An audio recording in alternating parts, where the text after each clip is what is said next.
Muitos animais aterrorizantes vivem nas profundezas das ondas, como essa lula vampira, que fica a mais de 900 metros abaixo da superfície, em uma escuridão quase completa. Esse animal tem uma capa como a de um vampiro, por isso é chamada de lula vampira. Nas profundezas do fundo do mar, ela não pode usar tinta para se defender, por isso desenvolveu uma tática incomum. Brilha levemente para espantar os predadores. Se essa tática falhar, pode virar seu corpo do avesso, revelando pequenos espinhos. Quando você traduz seu nome científico, Vampiroteuthis infernalis, significa literalmente lula vampira do fundo do mar. Apesar de sua aparência aterrorizante, é um animal oceânico inofensivo. A criatura anterior não era do espaço, mas este objeto definitivamente é. Antes de Elon Musk encontrar uma maneira de reutilizar foguetes, a NASA simplesmente deixava cair os antigos depois de lançar os astronautas no espaço, na maioria das vezes no oceano ou nos desertos. Em 2012, Jeff Bezos enviou uma missão para encontrar o foguete Apollo 11. Ela o encontrou usando sonares, mas ele estava em péssimas condições no fundo do oceano, não muito longe do local previsto. Os responsáveis conseguiram resgatar o motor e reconstruir 2 deles. A cidade perdida mais famosa é Atlântida, mas infelizmente ainda não a descobrimos. Entretanto, Heraklion também era apenas um mito até que um piloto britânico viu algo que parecia uma cidade enquanto sobrevoava o mar Mediterrâneo. Ele relatou o fato e 60 anos depois, um grupo de mergulhadores foi até lá. Eles ficaram chocados quando encontraram uma cidade inteira debaixo d'água. Ela estava repleta de artefatos que poderiam nos contar muito sobre a história do lugar. Atualmente, esse é um dos melhores sítios arqueológicos subaquáticos do mundo. Acredita-se que a elevação do mar tenha causado o afundamento do local. O Titanic afundou em 1912. O naufrágio foi oficialmente descoberto 74 anos depois. Na realidade, porém, um pescador o encontrou 8 anos antes, enquanto pescava no Oceano Atlântico. Ele estava puxando sua rede quando viu uma cabeça presa nela. Por sorte, era apenas a de uma boneca. Anos mais tarde, depois que o pescador faleceu, seu filho vendeu a boneca para uma colecionadora. Ela fez muitas investigações e pesquisas sobre todas as pessoas que tinham um brinquedo de porcelana no Titanic e encontrou o proprietário do brinquedo. Eva Hart estava no transatlântico e levou uma boneca a bordo. Eva sobreviveu à catástrofe por um milagre, mas seu brinquedo não. Hart chegou a escrever sobre a boneca em seu diário e todos os detalhes coincidiam com a que foi encontrada pelo pescador. O peixe tripé vive nas profundezas da zona abissal, cerca de 6.100 metros abaixo da superfície. Ele está adaptado a essas imensas profundidades e usa suas nadadeiras de tripé para permanecer imóvel no fundo. Não tem olhos grandes, e mesmo que tivesse, eles seriam inúteis na escuridão. Em vez disso, o peixe tripé usa suas nadadeiras como antenas para detectar qualquer movimento na água. Essa criatura não tem muita sorte quando se trata de sua vida amorosa, por isso teve de desenvolver táticas exclusivas para se reproduzir. Pode ser macho e fêmea.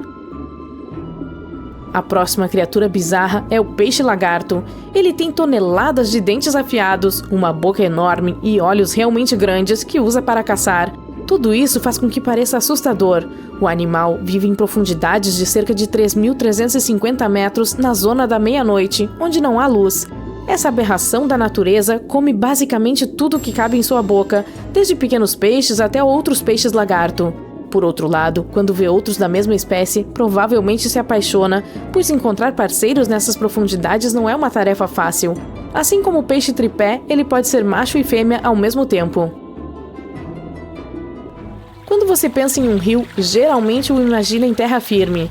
Ainda assim, a natureza é bastante imprevisível e criou um que corre sob o oceano na Califórnia. Ele fica a uma profundidade de cerca de 3 quilômetros e conta com tudo o que um rio comum tem: troncos afundados, árvores e rochas. E apesar de sua singularidade, não é o único no mundo. Há também um na Amazônia e na Groenlândia. Uma criatura aterrorizante foi descoberta perto da costa de Angola por um veículo de operação remota. Parece que não tem cabeça nem corpo. Ela estava a uma profundidade de cerca de 1.325 metros abaixo da superfície. Depois de pesquisas, os cientistas concluíram que não era nada de um filme de ficção científica, e sim apenas um aglomerado de sifonóforos presos uns aos outros. Em 2015, um cara aleatório estava mergulhando em Cesareia e algo brilhante chamou sua atenção. Ele estendeu a mão, agarrou e percebeu que era uma moeda de ouro. Depois, examinou o fundo e descobriu que havia muitas outras. Então, relatou o acontecimento às autoridades locais e elas concluíram que o homem havia encontrado um tesouro árabe. As moedas eram feitas de ouro maciço de 24 quilates e tinham alguns milhares de anos. Mas, devido à salinidade e à temperatura perfeitas, pareciam novas em folha e pertenciam a um navio que transportava a carga. Ele foi pego em uma tempestade e, infelizmente, afundou. Uma das coisas mais estranhas já descobertas foi encontrada no Mar Báltico. Trata-se de uma anomalia que parece ter sido criada por uma civilização diferente. Ela foi achada por pesquisadores suecos e eles basicamente não tinham ideia do que era. Tiveram de pedir a opinião de muitos outros cientistas. Quando você olha de cima para essa formação, ela tem 61 metros de comprimento e se parece exatamente com uma nave espacial caída. É difícil acreditar que se trata de uma formação natural, mas alerta de spoiler. Foi totalmente criada pela natureza, porque o Mar Báltico passou por muitas erosões ao longo da história. Muito provavelmente, a formação bizarra é o resultado desses processos. Um grupo de mergulhadores em Madagascar ficou chocado quando encontrou esses assustadores 2 metros de faca no fundo do mar. A especulação começou imediatamente, e muitos disseram que ela era de alguns gigantes que lutaram contra megalodontes e viveram na Terra há milhares e milhares de anos. Essa poderia ser uma boa história, mas é mais provável que a faca seja um acessório de filme que se perdeu no mar. Um dos animais mais bizarros do oceano é o tubarão-cobra. Acredita-se que esse peixe seja a razão de todas as histórias de serpentes marinhas sobre as quais os exploradores marítimos do passado escreveram. Ele vive nas profundezas do oceano, mas às vezes pode ser visto em águas rasas.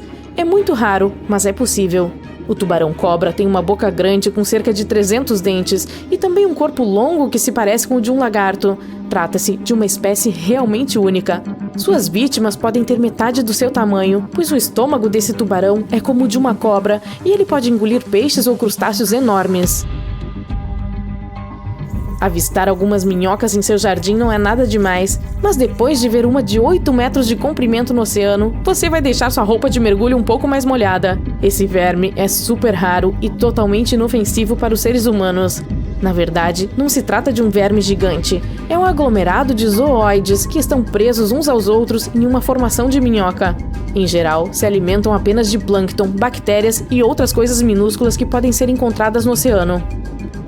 Provavelmente, a coisa mais assustadora no mar e 100% real é a Magna Pina. Ela pode ser encontrada em profundidades incríveis de mais de 6.000 metros. Esse monstro se parece com um Slenderman subaquático, mas é apenas uma lula com tentáculos realmente longos que podem atingir um tamanho assustador de 2,40 metros. Essa criatura só foi vista algumas vezes e, basicamente, não sabemos muito sobre ela até agora. Aqui está um peixe comum, e aqui está um peixe que deveria ter se tornado um ser humano, mas não se tornou, e não porque não tenha saído do oceano. O segundo peixe tem olhos mais inteligentes, mas não há quase nenhuma diferença entre eles. E é por isso que... e você está vendo aquela silhueta na sombra? Esse monstro grande e feio é um dos personagens principais da história, e odeia o peixe inteligente. Mas vou te contar mais sobre isso mais tarde. Bem, o mundo oceânico é uma eterna luta pela sobrevivência. Os grandes e fortes comem aqueles que são menores e mais fracos. Há 400 milhões de anos era a mesma coisa, só que em uma escala ainda maior. Monstros de verdade habitavam o oceano. Peixes reptilianos gigantes comiam longas centopeias marinhas. Alguns peixes eram cobertos por conchas ósseas. Outros tinham dentes afiados. Como resultado, alguns peixes mais fracos fugiram do oceano para sobreviver. Outras criaturas saíram do oceano para conseguir comida ou por curiosidade. E assim, de acordo com a teoria da evolução, nos milhões de anos seguintes, esses peixes começaram a desenvolver membros e pelos e a subir em árvores. E você sabe o que aconteceu depois. E agora vamos imaginar que nada obrigasse os peixes a irem para a terra firme. E se o oceano não fosse tão perigoso e houvesse muitas algas e fitoplâncton e menos tubarões antigos e gigantes? Há muita comida e não há inimigos. Por que os peixes precisariam sair deste lugar e passar algumas centenas de milhões de anos desenvolvendo membros? Os peixes podem relaxar e ficar na água. Alguns chegam à superfície, mas não gostam de estar lá. Ventos fortes, relâmpagos, tudo parece pouco amigável. Milhões de anos se passaram e os peixes ainda existiam. Surgiram habitantes marinhos mais perigosos, mas os peixes simplesmente desenvolveram nadadeiras mais longas para nadar mais rápido. Outros criaram placas em sua cauda para se defenderem dos inimigos. Mas em geral, a maioria dos peixes ainda tinha a mesma aparência de milhões de anos atrás. Seu cérebro estava se desenvolvendo. Eles aprenderam a se comunicar uns com os outros usando a ecolocalização e os movimentos da cauda e das nadadeiras. Durante todo o dia, os peixes nadavam, procuravam comida, multiplicavam-se e ficavam juntos. Não fazia sentido que eles evoluíssem. E agora vamos dar uma olhada na história dos seres humanos. Então, os peixes vieram para a Terra e desenvolveram membros. Em seguida, começou a luta pela sobrevivência. Algumas criaturas se tornaram carnívoras, outras se tornaram herbívoras. Algumas comiam grama e outras notaram frutas maduras nas árvores. Essas criaturas rastejantes começaram a tentar pegar as frutas. Após milhões de anos de tentativas, os membros das criaturas começaram a ficar mais longos. Eles se apoiavam nas patas traseiras e, por fim, tornaram-se eretos. Esses animais antigos, os ancestrais dos primatas, aprenderam a subir em árvores para obter mais frutas. Depois, alguns deles começaram a usar pedras para quebrar cascas de nozes. Outros começaram a jogar gravetos nos galhos para derrubar maçãs. Quanto mais esses animais interagiam com o ambiente, mais seus cérebros se desenvolviam. Além dos tigres dentes de sabre e de outros monstros antigos que tentavam comer os primatas, havia também condições climáticas ruins que causavam muitos problemas. Os macacos antigos começaram a se esconder em cavernas e até mesmo a criar abrigos com galhos e folhas. Então alguém acidentalmente fez o fogo, e isso mudou as regras do jogo. Novas conexões neurais se abriram no cérebro, e isso levou ao pensamento abstrato. As pessoas faziam fogueiras em cavernas e observavam as chamas projetando sombras nas paredes. Imagens começaram a se formar em suas mentes. Os ancestrais das pessoas começaram a fazer desenhos, e assim, passo a passo, ao longo de milhões de anos, eles evoluíram para o Homo sapiens. É claro que ninguém sabe exatamente como isso aconteceu, mas vamos supor que a evolução funcionou dessa forma. A luta pela sobrevivência formou o cérebro humano. E agora vamos voltar ao oceano, onde os peixes nadam. Eles podem se mover de um lado para o outro, para cima e para baixo, e não precisam alcançar nenhum galho ou fruta. O alimento está flutuando em toda a parte ao seu redor. Os peixes são de sangue frio, portanto não congelam. Eles não precisam se esconder da chuva ou de qualquer outra coisa, portanto não precisam construir telhados e abrigos e acender uma fogueira. Mas ainda assim algo muda em suas mentes. Os peixes geralmente nadam até a superfície para ver a luz brilhante do sol. Através da água clara, eles veem o céu estrelado e a lua brilhante, e é claro, essas imagens formam novas conexões neurais em seus cérebros. Os peixes são curiosos e pensam em como explorar a Terra. Seu sistema respiratório baseado em brânquias não lhes permite ficar fora da água por muito tempo. Os peixes começam a contemplar este mundo. Ao longo de centenas de milhares de anos de evolução, eles aprendem a se comunicar uns com os outros e começam a entender como funciona o ciclo da vida no oceano. Alguns peixes formam grandes colônias e constroem casas dentro de recifes de coral. Mas essas casas se parecem com grandes formigueiros, não com prédios. Os peixes ficam lá para se esconder dos inimigos e descansar. Além disso, os peixes encontram outros inimigos, os pássaros. Gaivotas e pelicanos almoçam quando os peixes sobem perto da superfície. Os peixes menores decidem nunca nadar ali e criam uma lei que os proíbe de se aproximar da superfície. O surgimento desse estatuto tácito forma a sociedade. Alguns peixes treinam para se defender das gaivotas. Os peixes seguram pedras afiadas, pedaços de coral ou conchas em seus dentes, e quando as gaivotas os pegam, esses peixes atingem os pés das aves com corais. Além disso, os peixes conseguem capturar seus inimigos alados. Quando uma gaivota mergulha na água, os peixes a atacam por todos os lados. Eles fazem isso para estudar o corpo da gaivota e entender como ela consegue voar e respirar na superfície. Os peixes se tornam criaturas sábias, como os golfinhos altamente desenvolvidos. Eles entendem cada vez mais sobre o planeta, mas não se esforçam para sair da água porque não há necessidade disso. Mas então, eles descobrem algo assustador. Os peixes nadam em direção à margem e veem grandes criaturas carecas, sem escamas, com pele lisa, braços e pernas, mergulhando na água. Os peixes nadam para mais perto para conhecê-las, mas essas criaturas os pegam com suas mãos palmadas. Agora, os peixes têm outro inimigo mais perigoso, as pessoas do mar. Elas são inteligentes, cruéis e fortes. Para entender essas criaturas, vamos voltar ao mundo real e observar as focas, os golfinhos, as baleias e as morsas.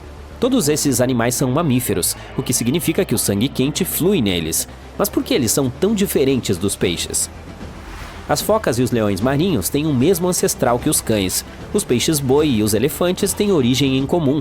As baleias e os golfinhos são versões marinhas dos hipopótamos e dos animais com casco. Centenas de milhões de anos atrás, os ancestrais de todos esses mamíferos eram peixes de sangue frio.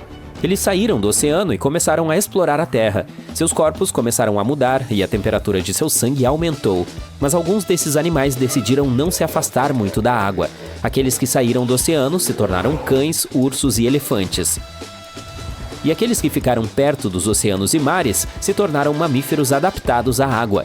Eles não exploraram a Terra por vários motivos. Alguns animais usavam a água para se esconder dos inimigos terrestres. Talvez alguns não conseguissem passar muito tempo sob o sol escaldante.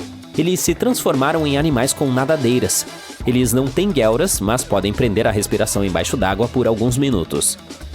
E agora imagine se os primatas que vivem em árvores se mudassem para a costa. Sua pele perderia o pelo, os dedos ganhariam teias e todo o corpo ficaria coberto por uma espessa camada de gordura. Eles desenvolveriam inteligência e se tornariam pessoas do mar. Cada um deles pesaria tanto quanto um urso polar por causa da gordura subcutânea. O fato é que todos os mamíferos marinhos precisam de muita gordura para proteger seu corpo do frio.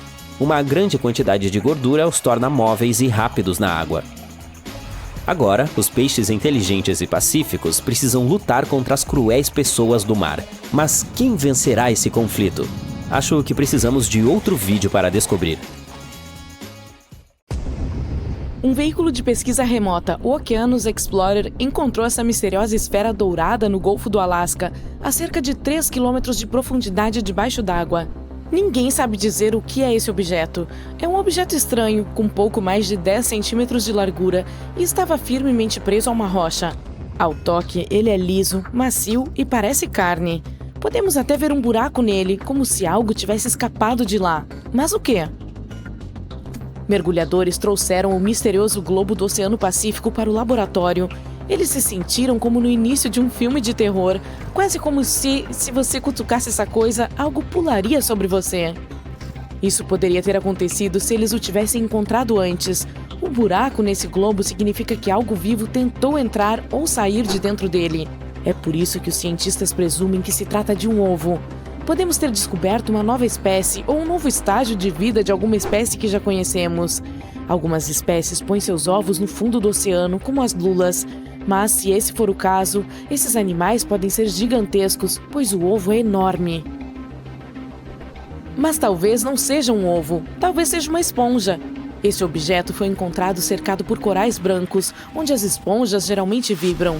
Apenas alguns meses antes dessa descoberta, os cientistas encontraram mais de 5.000 novas espécies marinhas em um pequeno espaço entre o Havaí e o México. O Golfo do Alasca é o lar de mais de 52 espécies, com muitas ainda a serem identificadas. Então, talvez seja apenas uma daquelas esponjas que ainda não descobrimos. Ou pode ser um coral, ou algo totalmente diferente. A única coisa que os cientistas sabem com certeza é que essa coisa é um organismo vivo. Eles estão planejando levar o orbe para um laboratório mais avançado para realizar testes de DNA e assim revelar mais sobre ele. E essa não é a nossa primeira descoberta aterrorizante nos oceanos. Em 2013, 2 locomotivas raras foram descobertas a 30 metros de água na costa de Nova Jersey. Os cientistas acreditam que ambas foram perdidas na década de 1850. Para algo que ficou debaixo d'água por 160 anos, elas estão em muito bom estado. Mesmo com camadas de ferrugem e cracas, dá até para ver suas chaminés, e elas ficam de pé, como se estivessem prontas para entrar em uma estação a qualquer momento. Não se sabe ao certo a origem dessas locomotivas, não há registro histórico de que tenham sido construídas ou perdidas, o que torna sua descoberta ainda mais misteriosa. Elas têm motores a vapor estranhamente raros, ambas com cerca de 15 toneladas, situadas a 8 quilômetros de Long Branch. Os modelos das locomotivas já estavam desatualizados na época em que esses trens foram fabricados. Elas eram pequenas e potentes, mas foram produzidas por pouco tempo. Talvez estivessem em uma viagem de Boston para o meio do Atlântico, e então ocorreu uma tempestade que fez com que caíssem de uma barcaça ou fossem deliberadamente empurradas para salvar o navio. Os cientistas querem restaurar as locomotivas para aprender mais sobre elas. E esse não é o único presente para os mares que os humanos deixaram para trás. Jeff Bezos, fundador da Amazon, encontrou os motores F-1 do foguete Apollo 11 no oceano. Durante a missão Apollo 11 de 1969, o foguete Saturn V usou 5 potentes motores F-1 em seu primeiro estágio. Cada um deles tinha 32 milhões de cavalos de potência e consumiam quase 3 toneladas de combustível por segundo, 1,5 milhão de vezes mais do que um carro comum. Esses motores queimaram por alguns minutos antes de caírem no Oceano Atlântico. Jeff Bezos se inspirou nessa história e iniciou a busca por esses motores há cerca de um ano.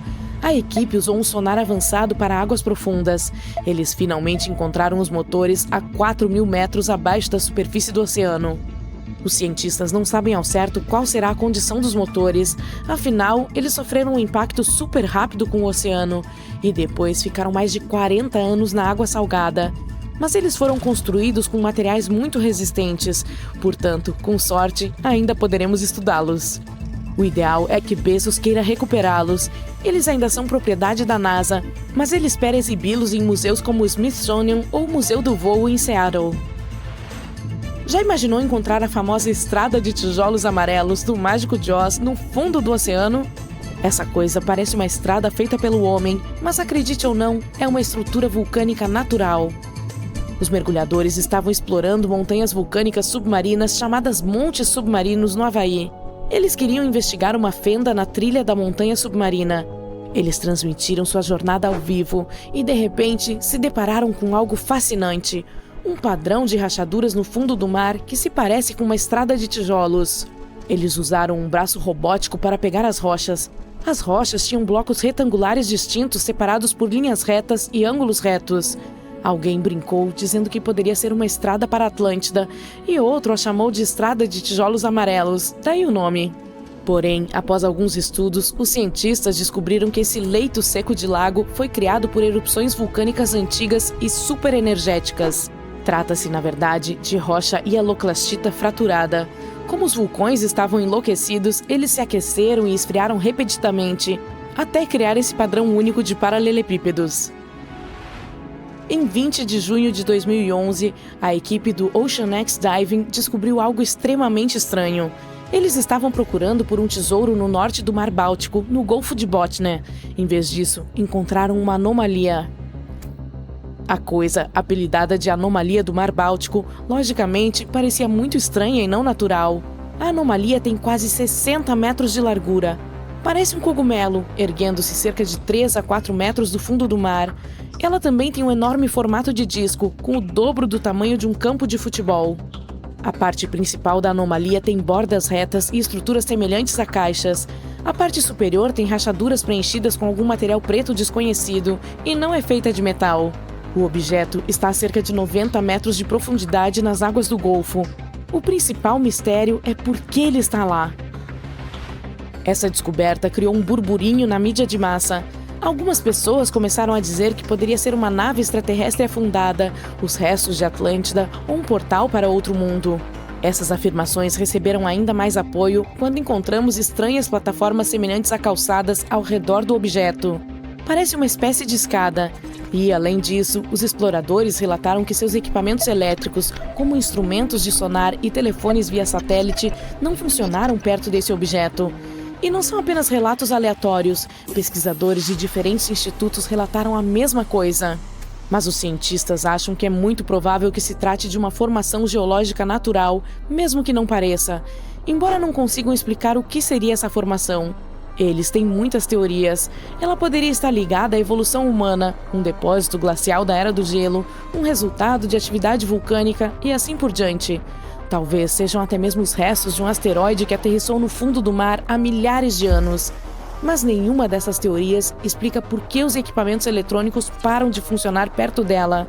Quem sabe, talvez um dia descobramos a verdade. Mas e quanto às tecnologias que chegaram até nós, vindas de um passado distante?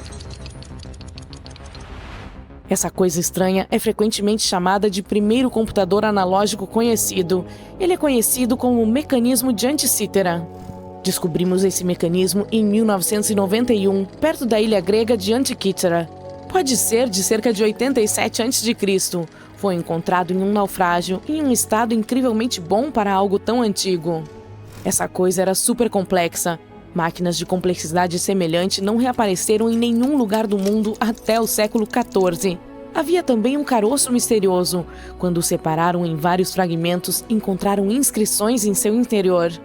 Era difícil de ler por causa de toda a corrosão, mas, quando as decifraram com raios-x, descobriram que eram as instruções, dizendo exatamente como usá-lo. Que presente para os arqueólogos! Na verdade, o mecanismo foi criado para prever posições astronômicas e eclipses com décadas de antecedência. Os cientistas antigos usavam esse computador para acompanhar o ciclo de 4 anos dos jogos esportivos, semelhante às Olimpíadas antigas. O mecanismo tinha uma estrutura muito complexa de 37 engrenagens de bronze que acompanhavam os movimentos dos objetos celestes. Mas, pelo menos aqui, sabemos que essas coisas foram feitas por humanos, certo? Veja este lindo tubarão charuto. À primeira vista, parece uma anchova grande demais, mas, na verdade, é um tubarão de tamanho menor. Ele nunca cresce mais do que 20 a 30 centímetros, mas isso não o torna menos perigoso do que seus pares. Também chamado de corta-carne, o nome porque tem uma estratégia de alimentação exclusiva, morde pequenos pedaços de animais muito maiores e consegue se safar. Esse pequeno animal fica nas profundezas da coluna d'água, o que o torna bastante misterioso e difícil de estudar. Não sabemos exatamente onde vive essa espécie, mas foi vista em todo o mundo, especialmente em áreas tropicais e temperadas. O tubarão charuto é um parasita total. Ele se alimenta de animais maiores enquanto os deixa vivos. Para isso, usa seus dentes superiores afiados para se agarrar à pele de tubarões maiores, peixes ou até mesmo mamíferos marinhos. Em seguida, com seus fortes dentes inferiores, arranca um pedaço de carne ou gordura do tamanho da boca. Ai! Portanto, fique atento, pois até mesmo grandes predadores, como o atum-rabilho, os grandes tubarões brancos e os golfinhos rotadores, podem acabar com cicatrizes causadas por esse pequeno pestinha. Agora, há uma história maluca sobre um tubarão charuto que mordeu uma pessoa. Imagine o seguinte: um atleta de longa distância nadando entre ilhas no Havaí à noite, cercado por barcos com luzes brilhantes que atraem presas. Sim, esse nadador levou uma mordida feia na panturrilha e ficou com uma cicatriz horrível, mas felizmente sem danos permanentes. Lição aprendida: não se meta com tubarões charuto durante o frenesi de alimentação deles. Para caçar assim, eles têm uma boca bem equipada. Ela é como uma linha curta, cercada por esses lábios grandes e carnudos que podem sugar coisas. São várias fileiras de dentes nas mandíbulas, cerca de 30 a 37 na parte superior e 25 a 31 na inferior. E elas aumentam à medida que o animal cresce. Os dentes superiores são pequenos e estreitos, eretos e com uma única ponta lisa e pontiaguda.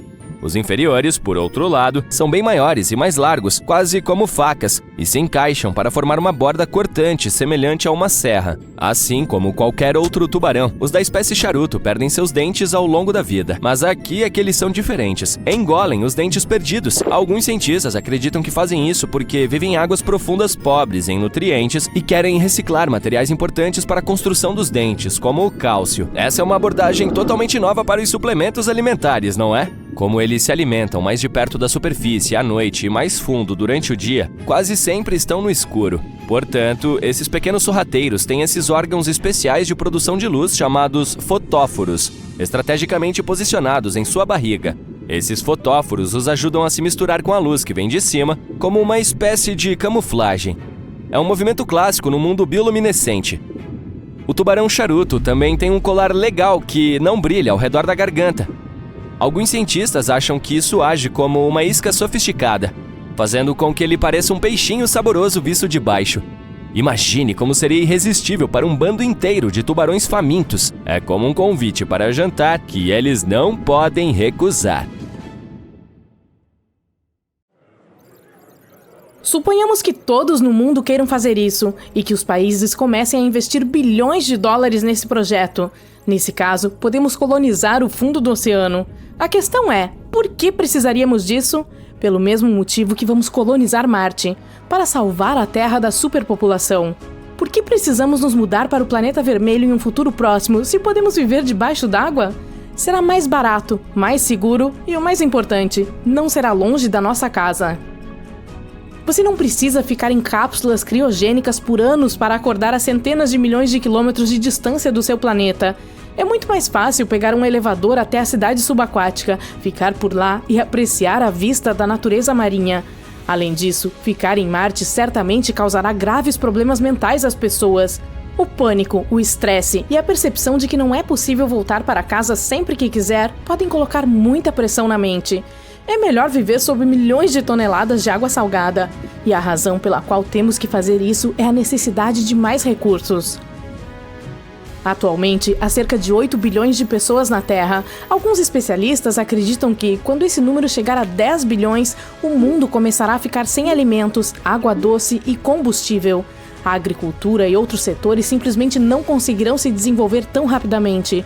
Os recursos se esgotarão e as pessoas terão de fazer algo para sobreviver. A colonização do oceano é a solução ideal para o problema. Em primeiro lugar, temos muito poucas informações sobre o oceano. Estudamos o espaço sideral muito melhor do que o oceano em nosso planeta. Muito provavelmente, vastas reservas de combustível estão escondidas sob o leito marinho. Em segundo lugar, poderemos reduzir a carga em nosso planeta em cerca de 50% se passarmos a viver no oceano. Em terceiro lugar, não haverá problemas com a logística. A entrega de alimentos, equipamentos necessários e materiais de construção levará horas. E se algo quebrar no caminho, você pode voltar à superfície e tentar entregar novamente. Enviar coisas para Marte seria muito mais complexo e caro. Imagine que, no meio do caminho, a milhões de quilômetros de distância da Terra, algo estrague na espaçonave com provisões. E então, você terá que esperar muitos anos pela próxima entrega. Mas o principal motivo para a colonização do oceano é a proteção contra desastres e cataclismos naturais. Erupções vulcânicas, inverno radioativo, terremotos, tornados e inundações. Podemos facilmente esperar por qualquer desastre debaixo d'água.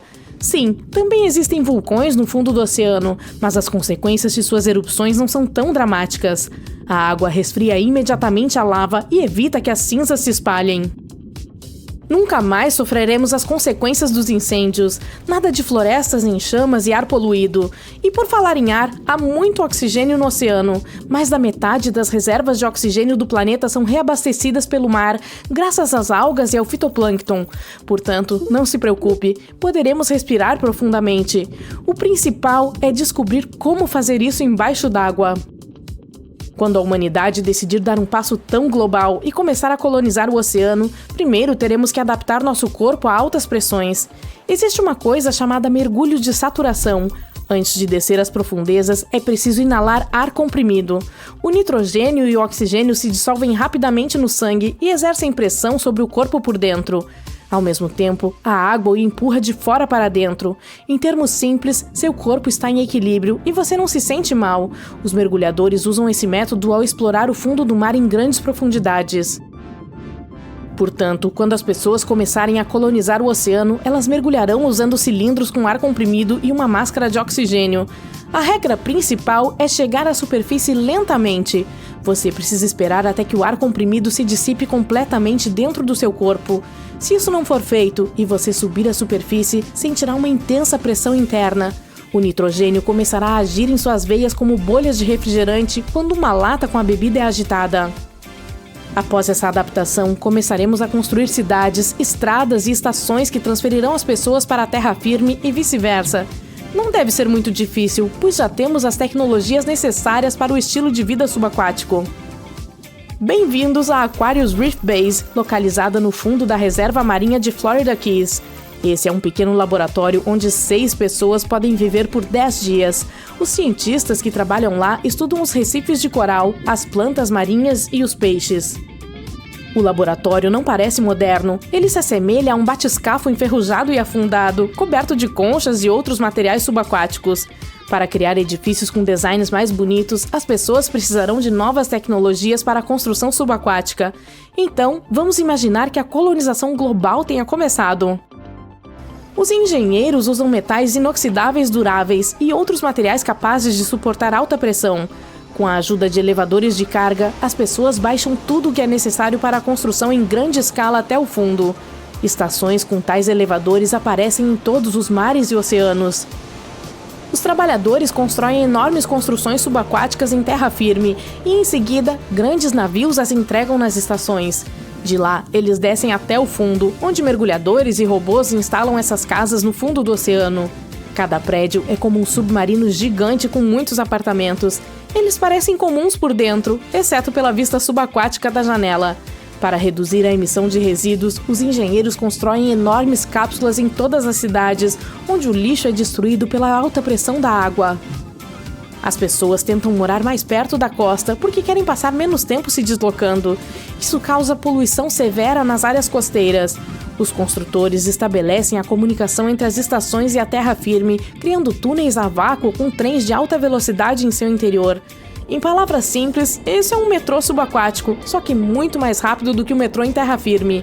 De agora em diante, as pessoas se afastarão da costa para viver em águas mais limpas. A humanidade começa a tornar confortável a vida cotidiana nas cidades subaquáticas quando a construção principal termina. Os cientistas criam filtros capazes de purificar rapidamente a água do mar. Agora, todos têm uma torneira que retira a água diretamente do oceano e a transforma em água doce. Além disso, os construtores instalam filtros de ar capazes de extrair oxigênio da água. Os eletricistas criam moinhos subaquáticos para gerar energia. Para sair de casa, a pessoa deve vestir um traje de mergulho e cilindros com ar comprimido e sair por uma câmara de compressão.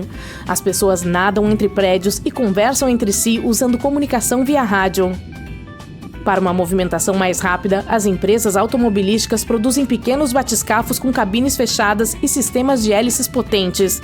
Com o tempo, os engenheiros criam grandes cúpulas onde é possível caminhar e respirar ar fresco como em terra firme.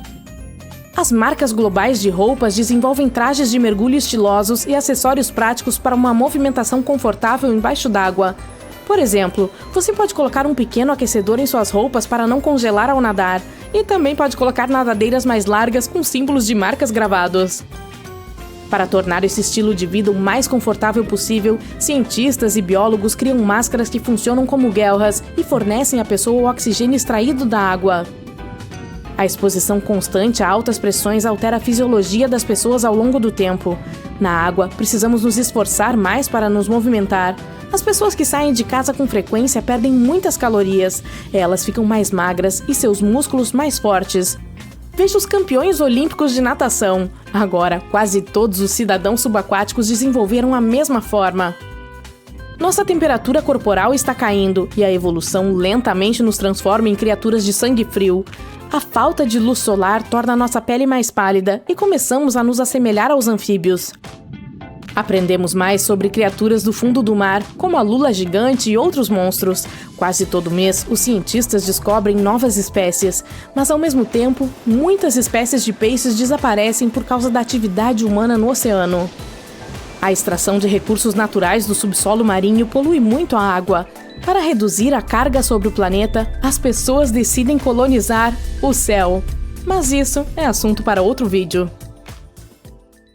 Nos últimos 30 anos, os cientistas fizeram uma descoberta incrível de uma nova criatura vivendo nas profundezas da superfície do oceano. E o nome da criatura é esponja-arpa. Se você está se perguntando por que demorou tanto para que a gente conhecesse esse animal, saiba que talvez eu tenha a resposta. Essas criaturas normalmente vivem a uma profundidade de cerca de 3.400 metros abaixo da superfície do oceano. Essa espécie de esponja foi descoberta pela primeira vez na costa da Califórnia graças a um robô que era resistente o suficiente para explorar as profundezas do oceano. Esta é, sem dúvida, uma área do planeta onde até mesmo as criaturas de aparência menos ameaçadora podem ser potencialmente perigosas, mas até os cientistas ficaram surpresos ao descobrir que essa criatura era mais do que apenas uma esponja. Isso pode ser óbvio, mas a esponja-arpa recebeu esse nome devido à sua estrutura básica, referida como vela. Ela tem uma forma semelhante a uma harpa. Cada vela é composta por um ramo horizontal que suporta vários ramos verticais paralelos. Mas não deixe que a aparência exuberante e divertida da esponja-arpa ou seu nome não intimidante o enganem. A esponja-arpa é um caçador de águas profundas. Consegue capturar e envolver pequenos animais usando seus rizoides, fibras curtas e finas. Com a ajuda deles, a esponja-arpa se prende ao fundo macio e lamacento do oceano e captura pequenas criaturas que são varridas por correntes de alto mar. As outras esponjas geralmente se alimentam puxando bactérias e pedaços de material orgânico da água do mar, filtrando-os através de seus corpos. Mas não a nossa esponja-arpa. Em vez disso, ela captura a sua futura refeição com minúsculos ganchos farpados que cobrem cada um dos ramos da esponja-arpa. Esponjas-arpa preferem pequenos crustáceos como caranguejos, lagostins e camarões. Uma vez que a esponja-arpa captura um animal, ela o envolve em uma membrana fina antes de começar a digeri-lo lentamente. Os pesquisadores acreditam que as esponjas-arpa usam esse método de alimentação porque não há nutrientes suficientes nas profundezas do oceano, o que tornaria a alimentação tradicional por filtro menos eficaz. Pesquisas mostraram que essa criatura ainda está em processo de evolução.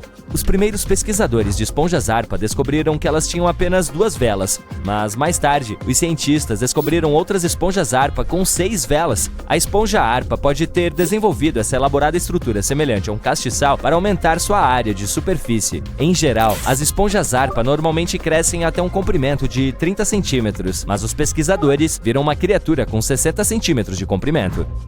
A esponja-arpa é incomum, mas também muito bonita. Vê aquelas pequenas bolas brancas na parte de cima dos galhos? Por que não olhamos para algumas outras criaturas que vivem abaixo da zona fótica dos oceanos da Terra? A zona fótica é a área abaixo da superfície do oceano que ainda recebe alguma luz solar. Graças a isso, há muitas criaturas e organismos diferentes por lá. Qualquer animal que viva além dessa camada se qualifica como uma criatura de mar profundo. O verme Tomopteris é um verme segmentado que você pode encontrar na zona do crepúsculo do oceano, área que fica entre 200 a 1000 metros abaixo da superfície. Essas criaturas geralmente não têm mais do que 2,5 centímetros de comprimento, mas podem atingir até 30 centímetros.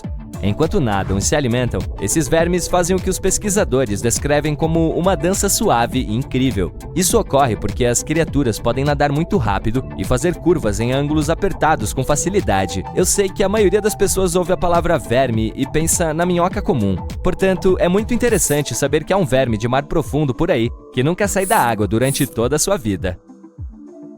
Da mesma forma, a maioria de nós tenta evitar águas-vivas que descansam na areia ou que ficam em cima das ondas do oceano. Esse não é o caso da água-viva crossota, uma criatura das profundezas marinhas. Essa bela água-viva é principalmente vermelho rubi, laranja brilhante ou roxo elétrico.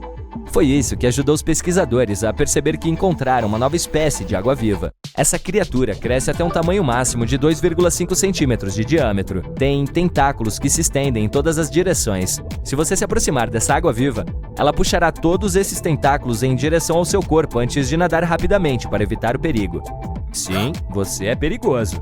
A água-viva crossota é extremamente rara, você não a verá com muita frequência. Talvez você precise pegar emprestado aquele robô de mergulho profundo que mencionei. Embora vermes e águas-vivas possam parecer bastante inofensivos, não é o caso do peixe-víbora do Pacífico. Essa criatura tem uma boca visivelmente grande, como eu.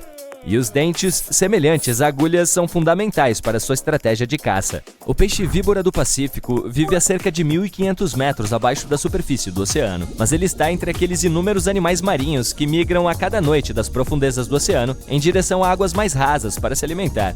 O que tem no cardápio para o jantar? Muitos peixes pequenos e camarões. Essa criatura pode atingir até 30 centímetros de comprimento. Suas 2 presas dianteiras, que se projetam da mandíbula inferior do peixe, além de seus próprios olhos, são especialmente dramáticas.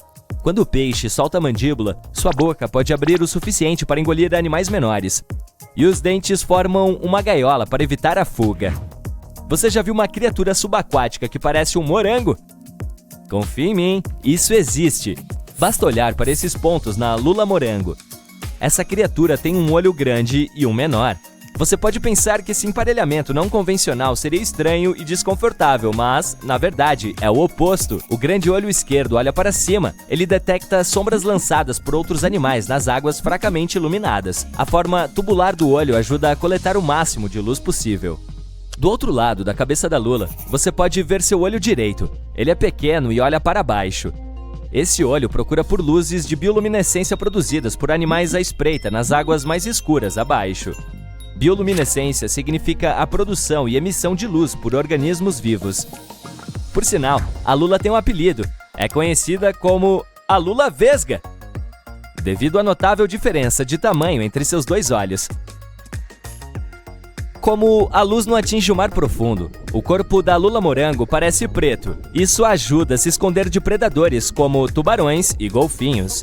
Em geral, ela cresce até um comprimento de 13 centímetros. Normalmente vive a cerca de 914 metros abaixo da superfície, mas flutua em águas mais rasas à noite. A crinoidea é uma criatura marinha sem uma espinha dorsal, mas com braços semelhantes apenas que saem do centro de seu corpo. Essas criaturas apareceram pela primeira vez há cerca de 200 milhões de anos. Relacionadas às estrelas do mar, elas parecem uma flor, mas se você se aproximar, elas vão nadar rapidamente. Mas nem todas as crinoideas sabem nadar. Muitas espécies só podem rastejar no fundo do mar. Como algumas das outras criaturas do fundo do mar que vimos, ela pode se adaptar ao seu entorno. Tem uma capacidade assustadora de perder os braços, da mesma forma que alguns lagartos perdem suas caudas. Isso também provavelmente as ajuda a escapar de seus inimigos. As crinoideas vivem em todo o mundo, do Equador aos polos, das águas rasas no topo de recifes ao mar profundo. Considerando que estamos lidando com criaturas misteriosas, o nome desta é bastante apropriado. A rápida lula-vampira do inferno deve ser o símbolo oficial da vida nas profundezas do oceano.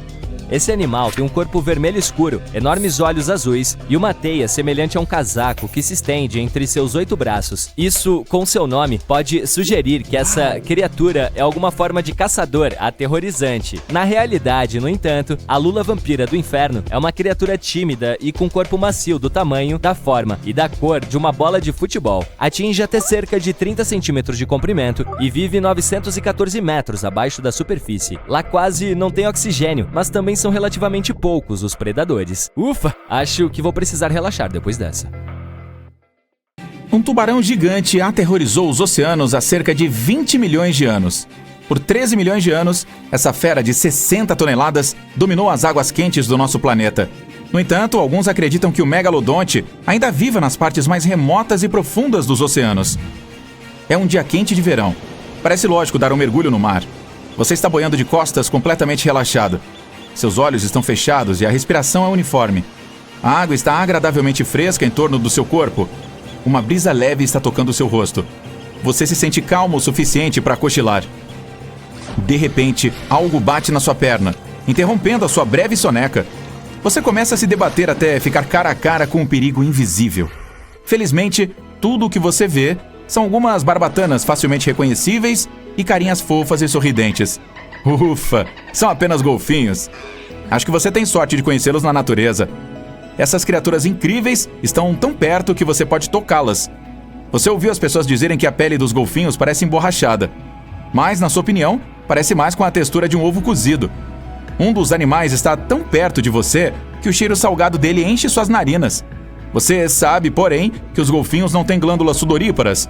Isso significa que eles não suam e são praticamente inodoros. O cheiro que você sente vem da água em que eles nadam. O maior e mais feroz predador que já assombrou os oceanos, o tubarão megalodonte, dominou os mares por séculos antes de ser extinto há milhões de anos. No entanto, os cientistas conseguiram descobrir bem poucos restos do tubarão gigante. Tudo o que sabemos sobre a grande fera marinha aprendemos graças a fósseis de seus dentes gigantes, que são quase do tamanho de uma mão humana média. Nunca foi encontrado um esqueleto de megalodonte. Os esqueletos de tubarão são feitos principalmente de cartilagem, o que significa que eles se decompõem de forma rápida. Felizmente, os tubarões perdem e regeneram os dentes de modo contínuo ao longo de suas vidas. Um tubarão pode ter em torno de 40 mil dentes em uma única vida. Os cientistas conseguiram estudar diferentes tipos de espécies de tubarão com base apenas em seus dentes. O megalodonte tinha cerca de 276 dentes. Quando caíam, esses dentes iam parar no fundo do mar, onde permaneceram por milhões de anos, fossilizando. Os cientistas encontraram esses dentes, e eles são o único registro real que temos da existência do megalodonte. Dentes de megalodonte foram encontrados em todo o mundo. Isso significa que, ao contrário de outros animais marinhos da sua época, esse tubarão era intercontinental. Ainda hoje, a maioria dos tubarões e animais marinhos tende a se estabelecer em um mar ou oceano. O megalodonte nadava livremente ao redor do mundo, movendo-se entre as águas tropicais e subtropicais. Os dentes dele foram encontrados em todos os continentes, exceto nas águas geladas da Antártida. Quando um megalodonte faz uma aparição em um filme ou programa de TV, é retratado como uma versão gigante do tubarão branco. Os cientistas acreditavam anteriormente que o megalodonte e o tubarão branco descendiam de um mesmo ancestral. Mas isso não é verdade. Na verdade, é mais provável que o megalodonte tenha sido o arqui-inimigo do ancestral do tubarão branco, o tubarão mako, com dentes largos. Isso significa que o megalodonte não era tão parecido com o tubarão branco assim. Na realidade, ele teria um nariz mais curto do que o tubarão branco, com barbatanas peitorais mais longas, para dar ao gigante uma constituição mais robusta e ameaçadora. Ambos tinham um excelente olfato, porém, mesmo nos tempos pré-históricos, não era uma boa ideia nadar com um pedaço de carne crua na mão. E certamente não é seguro agora. Se o megalodonte estiver escondido em algum lugar nas profundezas, o que alguns ainda acreditam ser verdade, ou se ele desapareceu para sempre, seus primos mais novos estarão lá esperando. Além disso, ambos gostavam de perseguir grandes mamíferos marinhos. Então certamente teriam coisas para fazer juntos. Quer dizer, até que o megalodonte ficasse mal-humorado e, acidentalmente, comesse seu amigo. Nunca se sabe.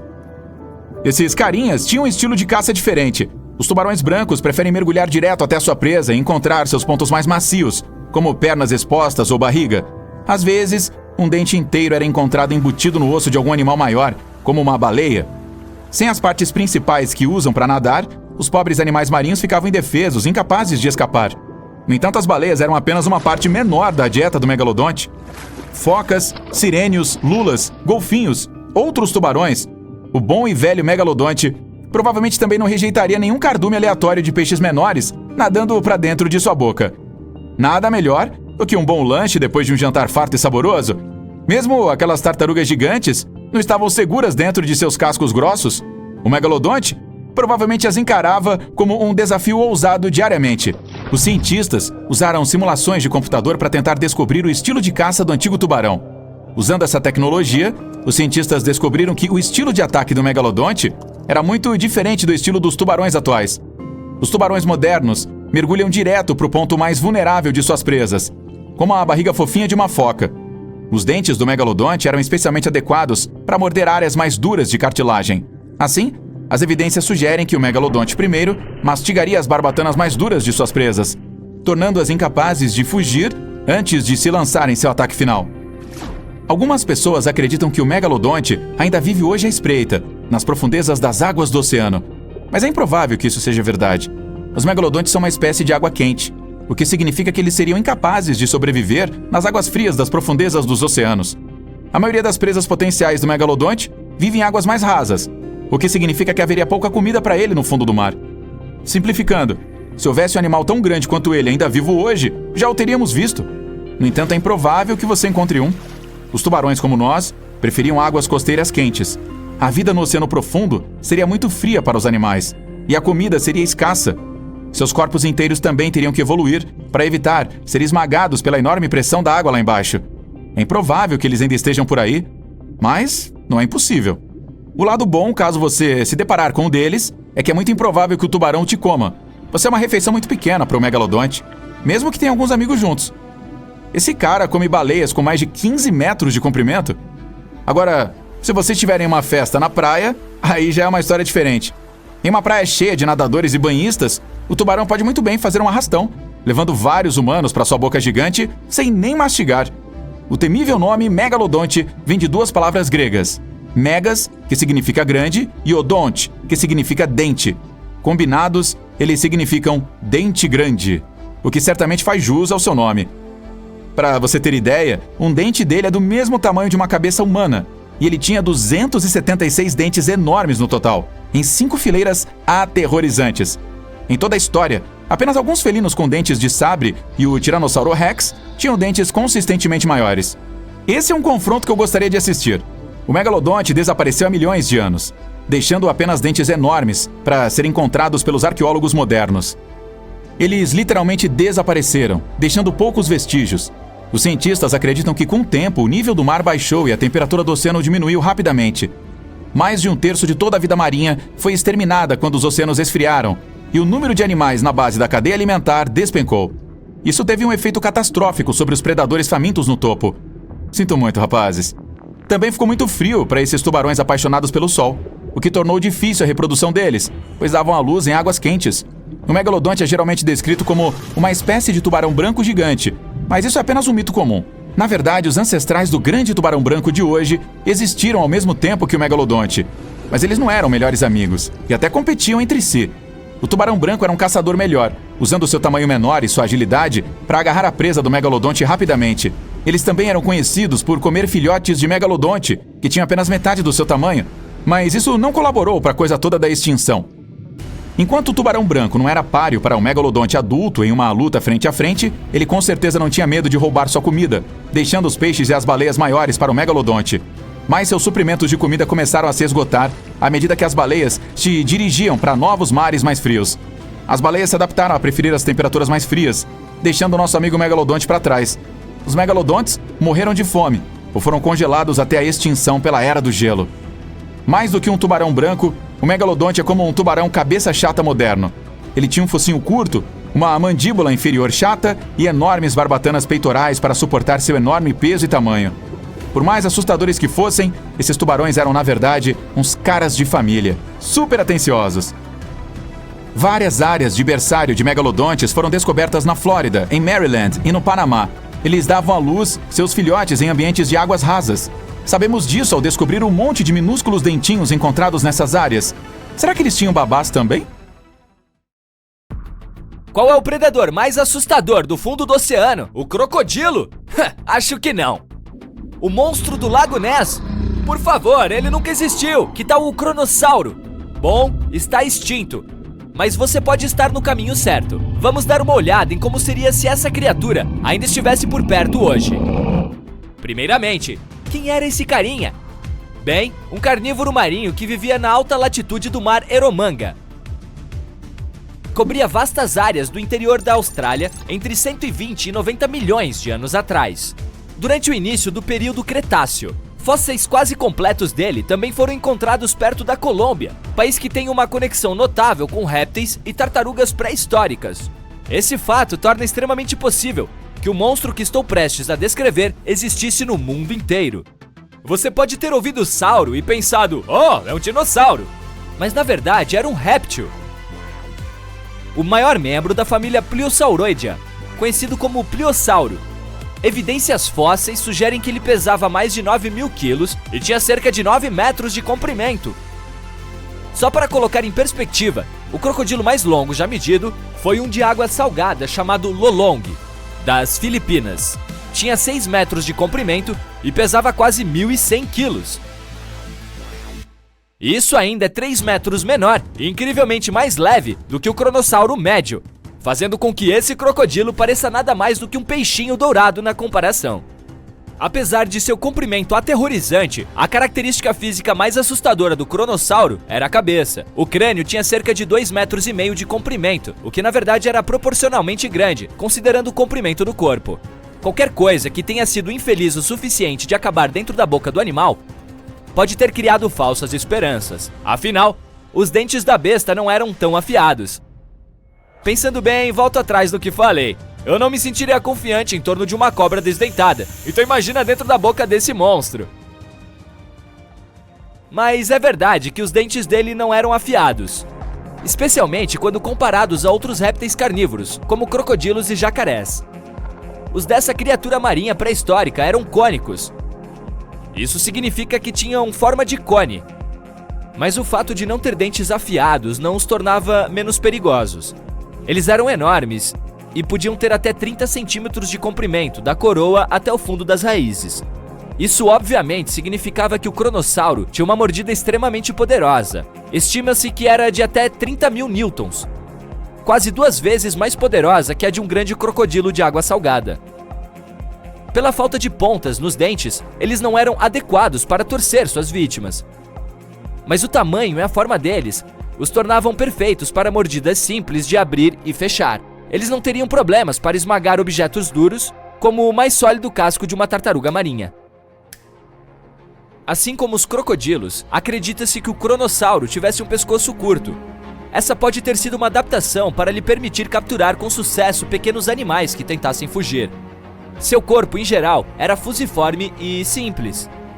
Isso significa que era estreito em ambas extremidades e tinha pouca resistência ao fluxo de água. O bicho também era equipado com 4 membros semelhantes a remos. Os posteriores eram maiores que os frontais e podiam se estender por aproximadamente 2 metros de diâmetro. Resumindo, isso permitia que o monstro se impulsionasse sem esforço pelas águas, resultando em um predador no topo da cadeia alimentar.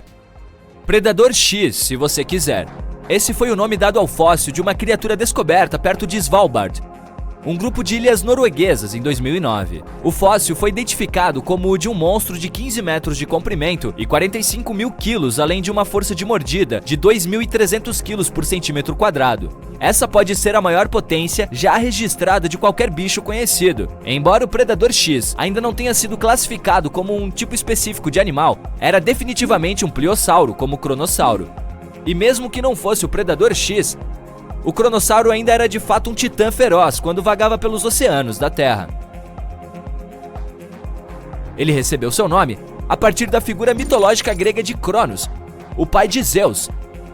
Cronos era visto como um titã de uma geração de seres superpoderosos. Então, com que o cronossauro, esse monstro aterrorizante, realmente satisfazia o seu apetite? Essa criatura era conhecida por comer tartarugas marinhas, lulas e outros répteis marinhos maiores da época, como elasmossauros e ictiossauros. Isso sugere que se os crocodilos existissem naquele tempo, também poderiam se transformar em almoço para a besta. Há evidências dos restos fósseis do cronossauro que sugerem que ele também se alimentava de tubarões. Eu sei que isso é uma decepção para quem vê esse animal como o rei do oceano. Mas não quando o cronossauro estava por perto, meu amigo. De qualquer forma, quebrar todos os tipos de alimentos em pequenos pedaços para ajudar na digestão teria sido difícil sem dentes pequenos. Isso explica a presença de pedras arredondadas encontradas em muitos dos restos dessas criaturas marinhas. Os pesquisadores acreditam que essas pedras podem ter sido engolidas para controlar a flutuabilidade ou ajudar a processar alimentos. Também é perfeitamente possível que tenham sido engolidas acidentalmente enquanto o bicho se alimentava de outros animais do fundo do mar. Como se já não bastasse o cronossauro ser cruel com todo o seu poder e tamanho já existentes, também há evidências que sugerem isso. Acontece que depois de usar todos os seus atributos impressionantes para pegar seu jantar, o animal gostava de brincar com sua comida, como um gato faz com um rato. Acho que, como a caça era tão fácil, ele precisava se divertir de outras maneiras. Bom, acho que agora você deve ter uma ideia sobre essa criatura. Então vamos nos perguntar como seria se ela ainda estivesse por perto hoje. Aliás, por que não está? Bom, o cronossauro foi completamente dizimado pelo mesmo meteoro KT, que extinguiu os dinossauros há 66 milhões de anos. Mesmo antes desse evento catastrófico, ele estava sob maior pressão de uma família ainda maior e mais cruel de répteis marinhos carnívoros, conhecidos como mosassauros. Não se pode ficar no topo para sempre, eu acho. Mas e se isso nunca acontecesse e a besta ainda estivesse vagando pela Terra? Bom, isso pode ser óbvio, mas você consegue imaginar que tipo de impacto isso teria no turismo marítimo? Com base no burburinho que filmes famosos sobre tubarões e baleias assassinas causaram, o que você acha que a presença de um cronossauro no oceano faria com as praias? A própria criatura que come tubarões e baleias no café da manhã? As areias certamente se tornariam um ótimo lugar para fazer uma caminhada tranquila, porque ninguém mais iria para elas. E quanto a atividades como passeios de barco, surf e mergulho, você acha que alguém ousaria fazer isso sabendo que essa besta de 9 metros poderia estar à espreita logo abaixo? Vamos dar algum crédito aos humanos e assumir que a maioria deles não o faria. Isso prejudicaria a indústria global de turismo marítimo, que é responsável por gerar cerca de 143 bilhões de dólares todos os anos.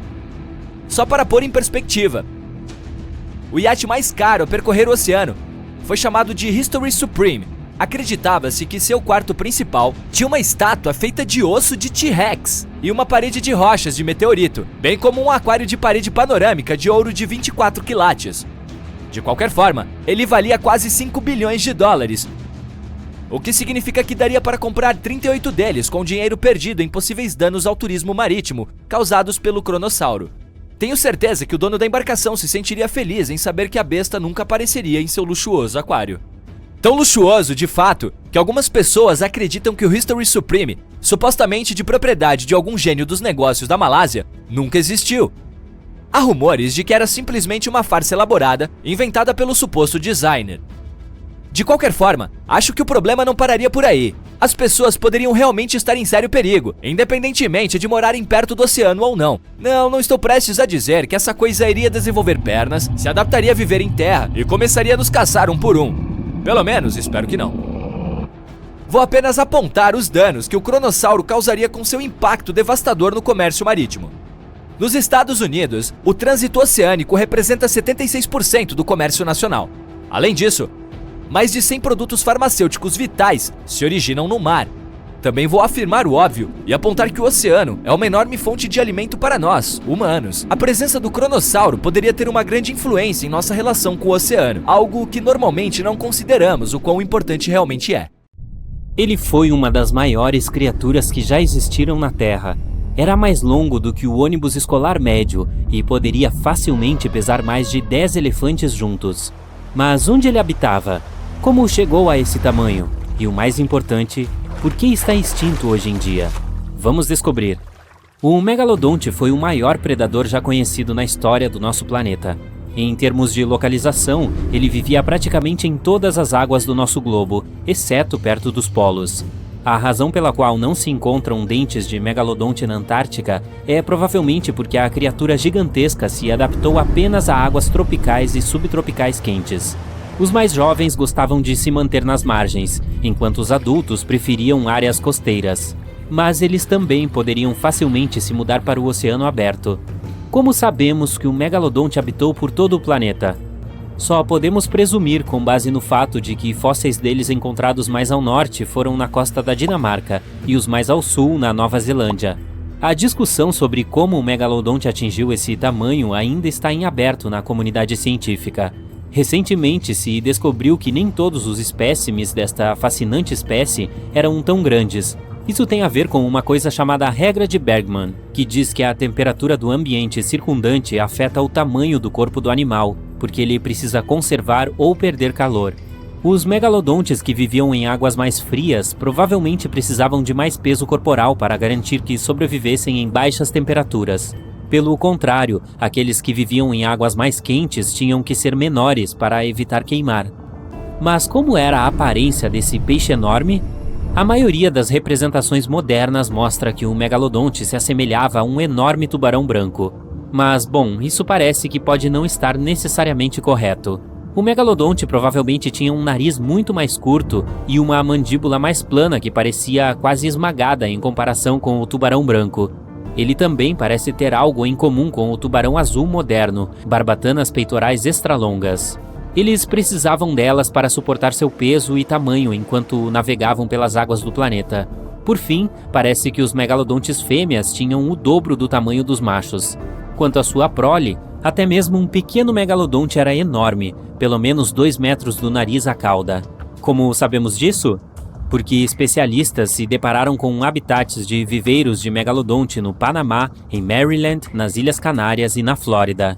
Até as pilhas de fraldas usadas eram enormes. Não, essa última parte não. Certamente o aspecto mais assustador da aparência do megalodonte era a sua boca.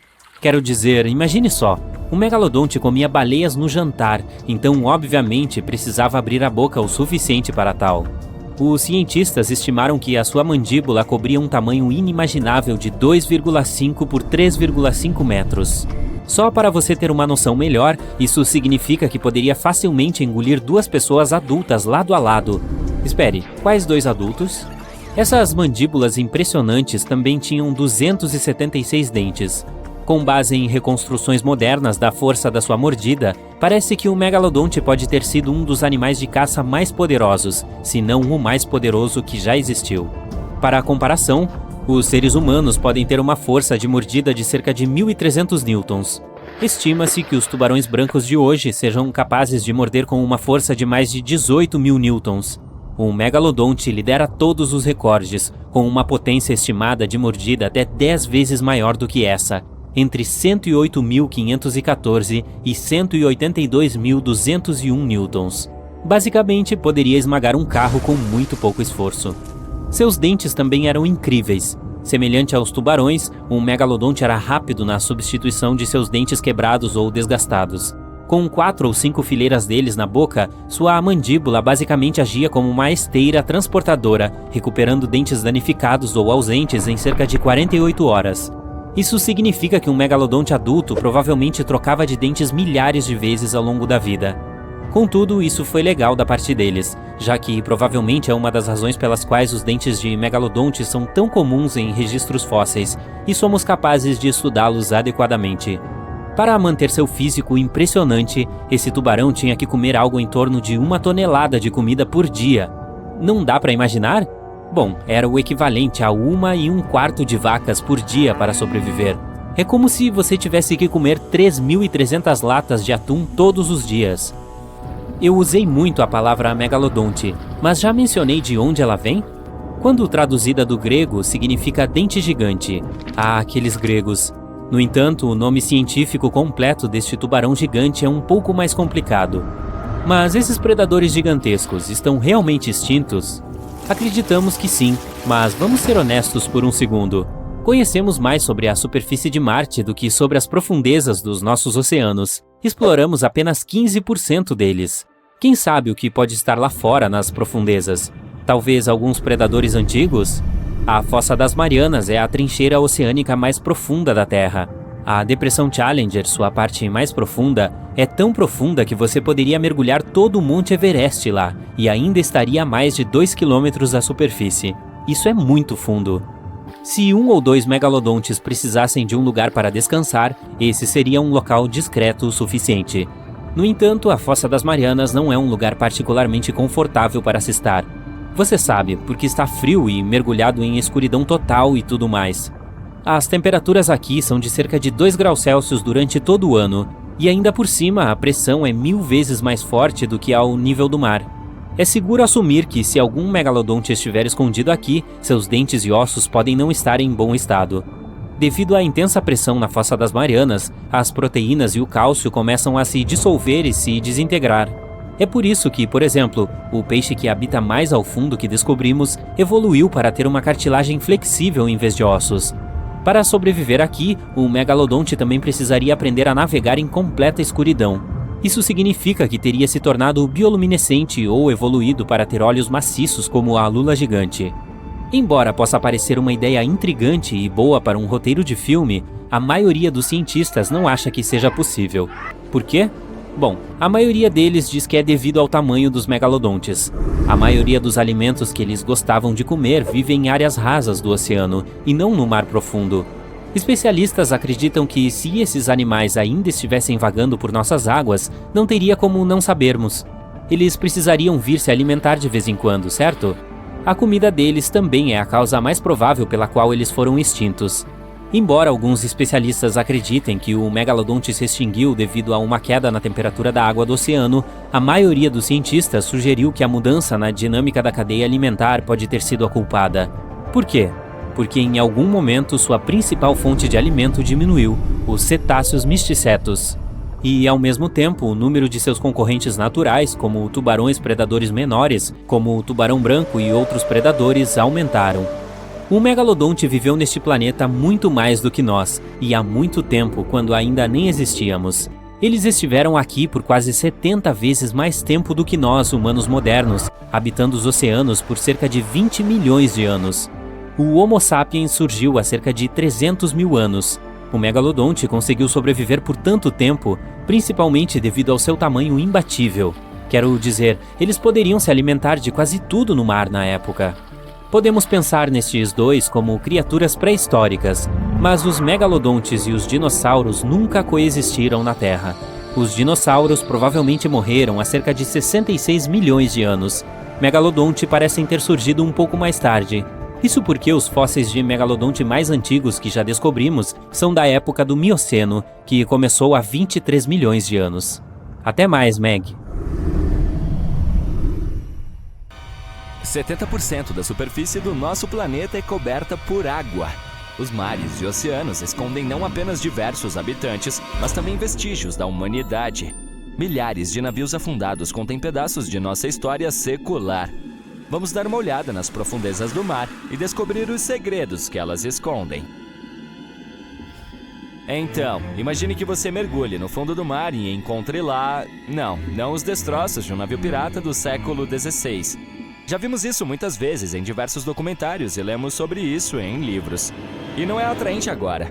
Então você mergulha no fundo do oceano e encontra uma enorme loja de utensílios de mesa feitos de porcelana. E não é apenas porcelana que você pode comprar na loja, mas pratos com mais de 500 anos de idade. A dinastia chinesa Ming desenvolveu o comércio marítimo para importações de países estrangeiros há várias centenas de anos. O navio não sobreviveu a uma tempestade marítima e afundou em algum lugar na encosta noroeste do Mar do Sul da China.